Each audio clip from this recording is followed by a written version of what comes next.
Before an AI model can answer you, before Nvidia can sell a chip, before your phone can become smarter, before the cloud can do anything at all, something has to happen inside a factory. Not in Silicon Valley, not in the cloud.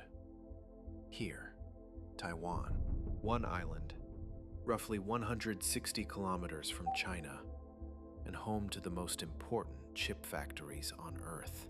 This is TSMC, Taiwan Semiconductor Manufacturing Company. Most people have never heard of it, but Apple depends on it, Nvidia depends on it, AMD, Qualcomm, and the AI boom depend on it. Not because TSMC designs the future, because TSMC manufactures it. More than 90% of the world's leading-edge chip manufacturing is concentrated in Taiwan, which means the future of artificial intelligence has a physical location, and that location sits inside one of the most dangerous geopolitical disputes on Earth. Artificial intelligence looks weightless.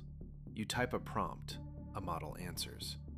It feels like language coming out of nowhere, like the cloud is thinking. Cloud is not a cloud. It is buildings, servers, electricity, water, fiber optic cables, and chips. Millions of them. Inside those chips are patterns carved into silicon at scales the human eye cannot see.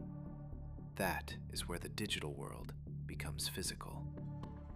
That is where software gets a body. And the most advanced part of that body is not spread evenly across the planet. It is concentrated in clean rooms behind glass in Taiwan. TSMC is a foundry. Not the company most people see. Not the company that sells the phone. Not the company that trains the model. But the place where those designs become physical. Apple can design a chip. Nvidia can design a chip. AMD and Qualcomm can design chips. But a design is only an idea. TSMC turns the idea into matter. That is the difference. The world talks about the companies that imagine the future, but imagination is not enough. The future still has to be manufactured. And at the leading edge of chip making, manufacturing has become one of the hardest things human beings do. You do not build an advanced chip factory like you build a normal factory. You do not build it, staff it, and switch it on. You need machines that print circuits smaller than a virus. Materials so pure that dust becomes a threat. Engineers who understand problems that only appear when matter is pushed near its limits. And a process that cannot work once. It has to work millions of times, with almost no room for error. That is why TSMC matters. Not because it is loud, because everyone else's future passes through it. The AI boom depends on chips. The chip boom depends on advanced manufacturing. And advanced manufacturing depends on an ecosystem. Suppliers, engineers, machines, habits, process knowledge. Decades of tiny improvements that nobody outside the industry ever sees. That is what governments are now trying to copy. And that is what cannot be copied quickly. The important number is not how many chips Taiwan makes. It is which chips. Ordinary chips are made in many places. The chips inside basic appliances, routers, and cheap electronics are not the real pressure point. The pressure point is at the leading edge. The chips used for frontier computing, AI accelerators, high-end phones, advanced servers, modern defense systems. More than 90% of leading-edge chip manufacturing is concentrated in Taiwan.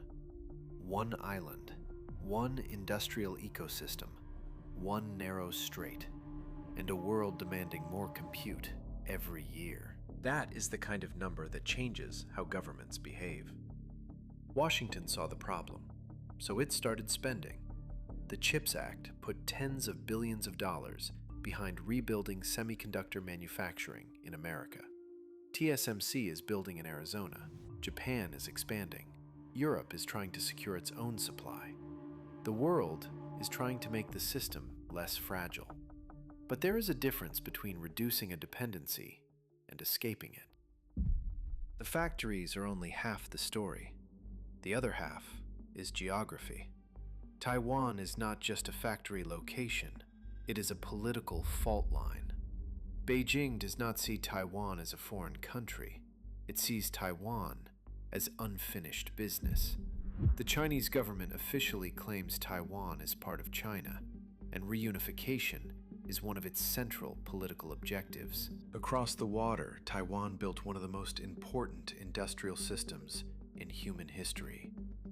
Across the Pacific, the United States depends on that system, not just for consumer technology, but for cloud infrastructure, AI development, and parts of modern defense. And between them is the Taiwan Strait, a body of water narrow enough to fit inside a single map, but important enough to hold the future of the AI economy. This is why every conversation about AI eventually becomes a conversation about chips. Every conversation about chips becomes a conversation about Taiwan. And every conversation about Taiwan eventually becomes a conversation about China. Not because the story is simple, because the dependency is. The United States is not only spending money, it is restricting access. The United States has to lead the world in producing these advanced chips. This law is going to make sure that it will. Since 2022, Washington has placed export controls on advanced computing chips and semiconductor manufacturing equipment going to China. The message is clear. The most advanced chips are no longer treated like ordinary products. They are treated like strategic infrastructure, like oil, like weapons, like power. China understands this too. For decades, it became the factory of the world. But the most advanced chip-making remained outside its full control. That is the gap Beijing is trying to close.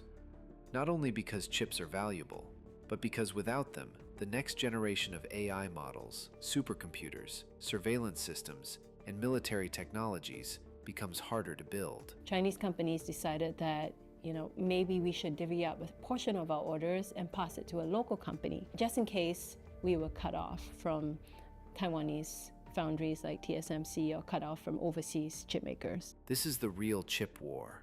Not who writes the smartest software, not who announces the biggest model, but who controls the machines that make intelligence possible. The obvious solution sounds simple. Build another TSMC. Put it in Arizona, put it in Japan, put it in Europe. Move the risk away from Taiwan. That is exactly what the world is trying to do. And some of it is working. TSMC's first Arizona fab entered high-volume production with N4 technology in late 2024. The company says yields there are comparable to its fabs in Taiwan. That matters. It means the world is not helpless, but it does not mean Taiwan has been replaced. Because a fab is not just a building. A fab is a living system. It needs ASML machines, advanced packaging, suppliers, engineers, water, electricity, clean rooms, process knowledge, and years of repetition. You can copy a building. You cannot instantly copy the world around it. That is the twist. The world is not trying to replace Taiwan because it is easy. It is trying to replace Taiwan because the alternative is terrifying. Taiwan is not a factory with a flag. It is a society, but the AI age has turned it into something else too. A place the world does not control, cannot replace quickly, and cannot afford to lose. The AI race is usually described as a race between companies. OpenAI against Google, Nvidia against everyone, America against China.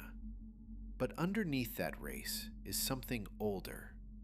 Factories, machines, water, electricity, skilled labor, territory.